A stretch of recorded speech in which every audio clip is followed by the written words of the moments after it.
ipinagpapaalala ko na sa inyo bilang ama ninyo. Itong ama nyo ngayon sasalita sa inyo. Bilang ama ninyo, huwag po tayong pagagamit sa mga ilang panawagan dyan, ilang sisihan dyan, ng mga politiko, kapwa politiko. Huwag po. Walang maitutulong sa inyo ang mga politika ng politiko laban sa COVID-19. Ang kalaban, COVID-19. Ang mananalo lang sa mga away ng politiko ay kapwa politiko. Palitan man natin ang liderato, wala pa rin makapagbibigay ng takda at tamang solusyon sa ating kinakaharap. Maghunos dili po tayo. Paulit-ulit ko pong sinasabi. Si COVID-19. Ako po bilang ama ng lungsod ng Maynila at Kapitolyo ng bansa. Sa maliit kong kaparaanan, magamit ko man lamang ito. Ako'y nananawagan sa mga liderato sa national government, oposisyon, administrasyon, lalo na sa mga hindi nagkakaunawaan. Pwede ho ba? Pwede bang makisuyo sa mga kapwa ko politiko? Pwede ba? 90 days lang. Pahinga muna tayo. 90 days lang. Pahinga muna tayo ng politika. Pwede ba makisuyo yung pagkakainis natin sa isa't isa bilang politiko? Pwede ba 90 days lang? Ibuhos natin lahat ng resources natin. Administrasyon, oposisyon, may kiling sa kaliwa, may kiling sa kanan. Pwede ho ba? Bilang ama ng lungsod ng Maynila na bahagi ng ating bansa. Ako po, nagsusumaamo sa inyo, mga senador, congressman, lahat kaming mga politiko. Nagsusumaamo ako sa inyo. Huwag kayong maghanap na ng butas. Hindi bawat salita ng kasalukuyang leader ay binibigyan natin ng halaga o ibang kahulugan. Hinihikayat ko kayo, total magagaling kayo. I-donate nyo lahat ang sweldo ninyo. Lahat ng kakayanan ninyo, ngayon nyo ipakita sa tulong sa tao. Walang magaling dito. Walang mahusay sa laban na ito. Paulit-ulit kong sinasabi, wag na kayong lumayo sa pagkukumpara. Matatayog na ba sa tiklop? Himbis na nag-araw-araw na babalita sa telebisyon, sa radyo, sa mga social media, kanya-kanyang bayad tayo ng mga kung sino-sino para yung inyong mga political interest isulong ninyo. Pwede ba akong makisuyo bilang ama ng lungsod ng Maynila na kapitolyo ng bansa? Pwede ba kayong makinig muna? Alam ko wala ako sa poder na pagsabihan kayo.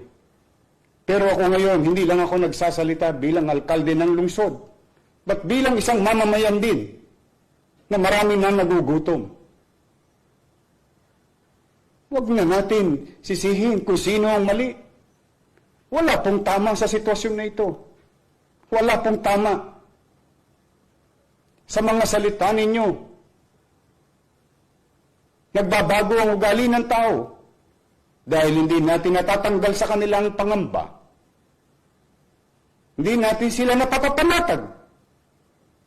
Dala ng mga salitaan yung politikal. Away dito, away doon. Sino ba ang kaaway natin? Sino ang gusto natin bigyan ng solusyon? Kaya ako, mga senador, 24 lang kayo. mga sekretaryo, mga politikong katulad ko. Ngayon tayo. Ngayon nyo pakita. Ngayon natin ipakita. Ipakita ninyo ang pagmamahal nyo sa Pilipino. Kami, mga taga Maynila, Pilipino rin. Ngayon nyo ipakita. Marami nagdadarahop. Nagdarahop sila ngayon.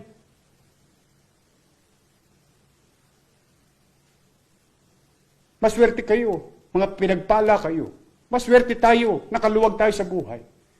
Paano yung naghihikahos bago pa mangyari ang krisis na ito? At lalong naghihikahos sa kasalukuyang krisis na ito. Hindi tayo magkakaunawaan sa salitaan. Hindi tayo magkakaunawaan sa mga political ideologies. Dahil magkakalaban tayo sa politika. Pero kaya tayo naglalaban-laban sa politika upang mamuno sa kaniya-kaniya nating nasasakupan. Ngayon nyo ipakita ang pamumuno ninyo at pagmamahal nyo sa kapwa. Araw-araw na lang. Araw-araw na lang. Asaan kayo ngayon? Asaan? Hinahanap namin kayo. Kasama na ako, 10 ng mga kababayan ko sa lungsod. Puro na lang tayo. Kontra rito, kontra ron. Dahil sa mga isinusulong yung political interest. Wala ba kayong puso? Kukunin niyo ang pagkakataon ng kahinaan ng mga leader ngayon sapagkat kung kayo rin naman ng mga leader ngayon, wala rin kayong alam ninyo sa inyong konsensya. Alam ninyo sa inyong puso na wala rin kayong magagawa. Kaya siguro mga kababayan, kayo mga nanonood, hinihikayat ko kayo, manawagan kayo sa mga taong gobyerno na itigil na ang away politika. Itigil natin. Once and for all. Once and for all.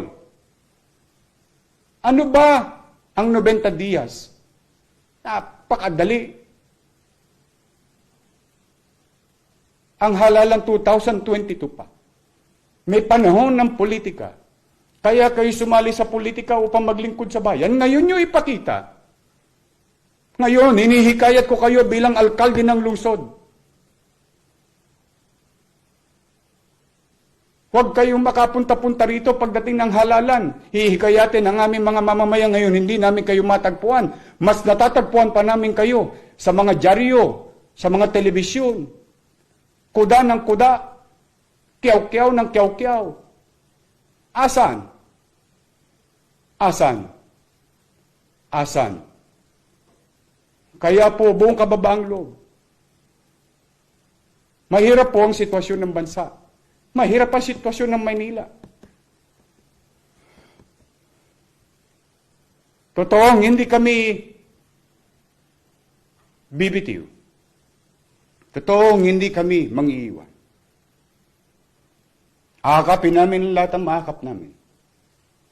Pero ngayon, nananawagan ako hindi lang bilang alkalde ng lungsod na kapitolyo ng bansa, but bilang Pilipino, bilang mamamayan, na damang-dama ko ang kahirapan na kinakarap ng tao ngayon. Ngayon nyo iparamdam sa mga artista. Tularan nyo si Angel Locsin. Andun sa bahay niya, tumutulong sa tao. Hindi ito pagkakampi-kampi. Hindi ito pagkakaparti-partido.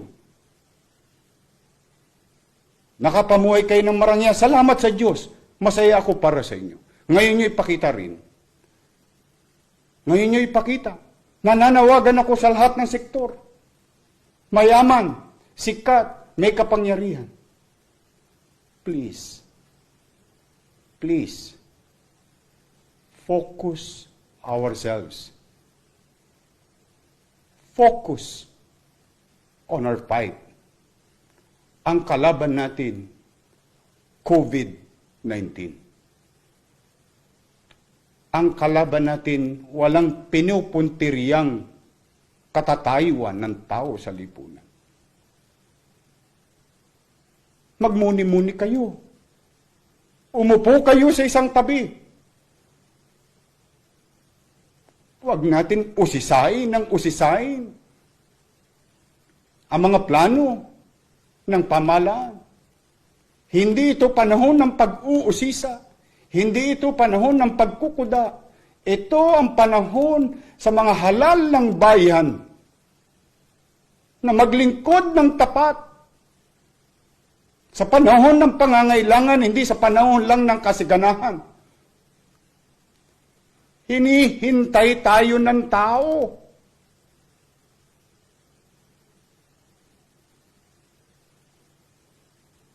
Wala po kong ibang ninanais na magsabi ng masakit na salita. Ito'y katotohanan lang ng sitwasyon. Baka lang masyado tayong nahihibang, nalilinlang, o baka naman masyado lang tayong nalilibang sa katatawanan ng ibang tao, sa kamalian ng ibang leader. Ano ngayon? Kung nagkamali ang ibang leader natin sa kanilang mga ginagamit na salita. Pag naitama nyo ba yung ginagamit nilang salita? Makatutulong ba yun sa COVID-19? Makatutulong ba yun sa sikmurang kumakalam ngayon? Wala! Ngayon po ninyo ipakita. Hinihikayat ko kayo. Once and for all. Pula, dilaw, asul, puti. Ano man ang kulay ng inyong politika, tabi nyo muna. 90 days lang. 90 days lang. After that, let's go on to regular business politics. Or politics as usual. But for now, I implore you, hinihikayat ko kayo. Tulong-tulong naman tayo. Iwasan muna natin yung mga alaga nating manok. Kung sinong isasabong natin sa susunod na halalan. Hindi ito yun. Hindi ito yun. Hindi ito yung panahon. Ngayon yung pakita kung karapat dapat kayong mahalal sa pinakamataas na pwesto ng bansa o sa matataas na pwesto ng pamahalaan. Ngayon nyo ipakita. Hindi nyo kami madadala sa komersyal nyo. Ngayon nyo ipakita. Magkaisa tayo. Magtulong-tulong tayo. Magtulong-tulong tayo. Magbatikusan tayo pagdating ng kung saan nakaraos na tayo sa COVID-19, kung saan nairaos na natin ang taong bayan, kung saan nairaos na natin muli ang katatagan ng ating ekonomiya. Dapa na! Dapa na ang lahat. Wala nang aapakan. Tao na ang maapakan natin sa kalsada. Hindi na politiko. Tama na po. Tama na. Tama na ang away politika. Ceasefire. Please. Let us be all statement. Once and for all. Let's show. Let us all show. Today who are living and leading. Let's show to our hero that every lives sa lahat ng buhay na nawala ng mga bayani natin, na siyang ating tinatamasang kasaganahan sa mga nagdaang panahon, kalayaan. Huwag natin baliwalain ang sakripisyo nilang lahat. Ngayon natin ipakita na tayo nga ay malayang bansa, may demokrasya, bagay na pinagmamalaki natin sa mundo. At higit sa lahat, tayong mga leader, mga mayor, vice mayor, konsehal, congressman, board member, vice governor, governor, senator, sekretaryo ng bansa, vice president and president. Lahat tayo nagkakaisa. Ngayon po, wala ako sa poder na magsalita ng ganito bilang mayor. Pero ako'y may karapatang magsalita ng ganito bilang Pilipino. At ako'y hindi lang nagsasalita at nakikiusap sa inyo bilang alkalde ng lungsod. Boses ng higit na nakararami ay akin lamang pong ine-echo bilang isang ordinaryong mamamayan. Pasensya na po kayo. Maaaring salikwat sa political interest ninyo ang sinasabi ko. Saka na tayo magsingilan. Pero ngayon natin ipakita ang pagmamahal sa bayan, pagmamahal sa bansa, pagmamahal sa mamamayan. Dahil yan naman lahat ang bagay na sinumpaan nating tungkulin bawat isang nasa pamahalaan.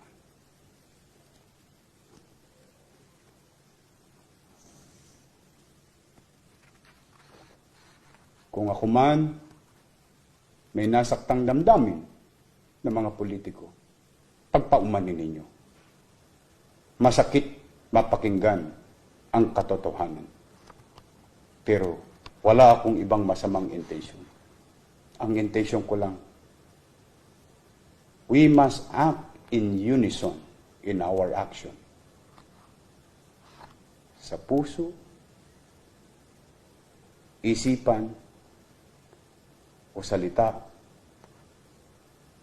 at gawa. Pilipino tayo. Kapwa Pilipino.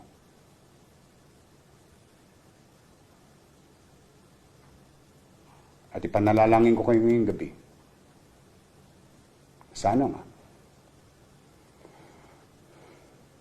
bigyan kayo ng Panginoon Diyos ng linaw ng kaisipan at buksan ang inyong mga puso at na magkaroon ng espasyo dyan na maibalik sa inyo ang pagmamalasakit sa ating kapwa.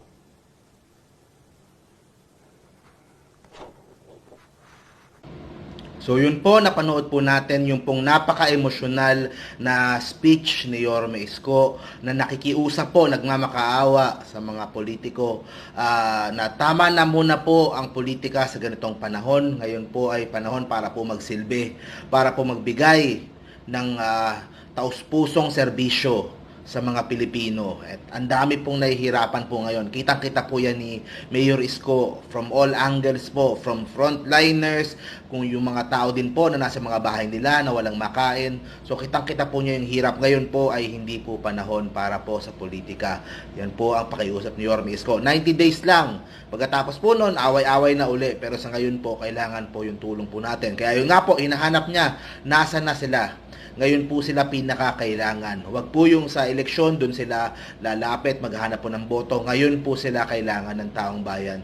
And ngayon po sila kailangan magpakitang gilas. At ngayon po sila kailangan makita, maramdaman ng mga Pilipino. So, yun po ang pakiusap ni Yorme Isko.